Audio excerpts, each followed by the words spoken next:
Hello again, I'm Rodney Reynolds and welcome to another video review. Today I'm looking at the Nexus RX-1K 1000 watt power supply.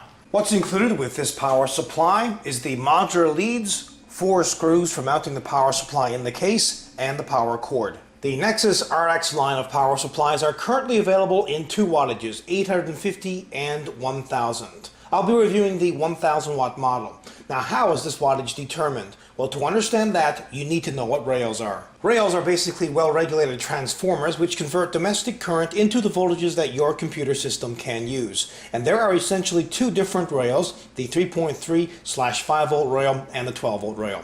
In this particular case, the approximate maximum peak output of the 3.3/5 volt rail is 170 watts and the 12 volt is 900 watts, which is essentially how the wattage of this power supply is determined. The 3.3/5 volt rail is responsible for the motherboard, memory, PCI cards, and so on, while the 12 volt rail is responsible for the hard drives, optical drives, fans, CPU, video cards, etc. Also, some might be interested to know the peak amps on each rail.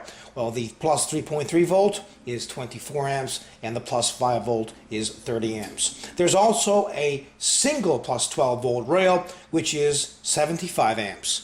There are a couple of important things to remember when selecting a power supply. The first is wattage. Determine how much wattage you are going to require by the amount of hardware that you will be installing.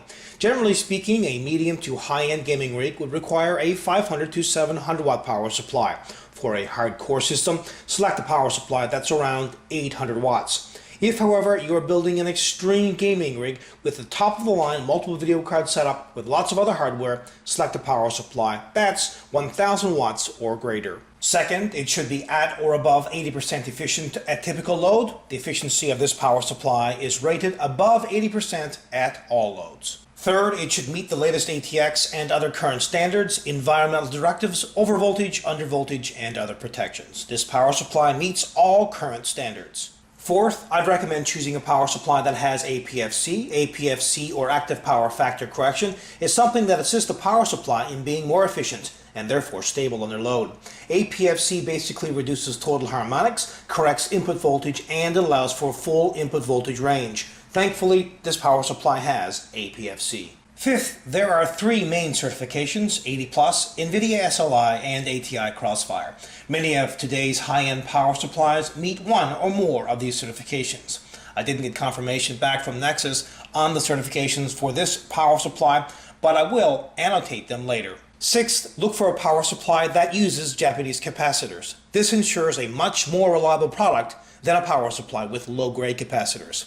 This power supply uses Japanese capacitors. Finally, get a power supply that has enough leads for your setup. Also consider a power supply that has a modular design because it reduces the cable mess inside the case. Let's have a closer look at this power supply. It comes with a matte silver gray paint finish and the housing is steel.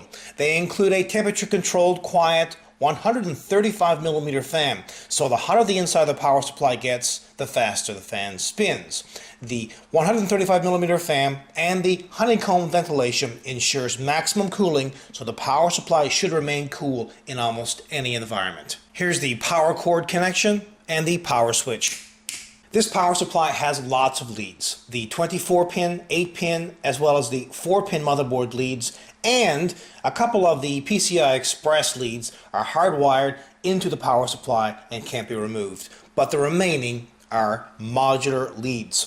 Modular leads are fantastic because you only need to use the ones required for your particular setup. This cuts down the cable mess and also increases airflow inside the case. Finally, have a listen to the 135mm fan.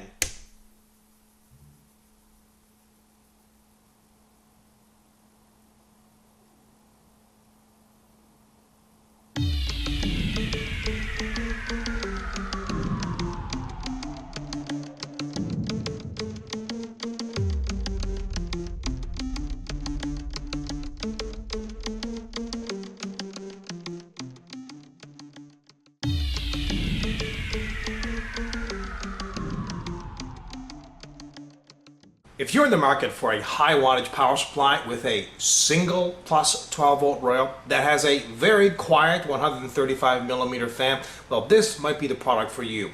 This power supply does perform exceptionally well. Overall, this is a kick-ass product. Until next time, take care.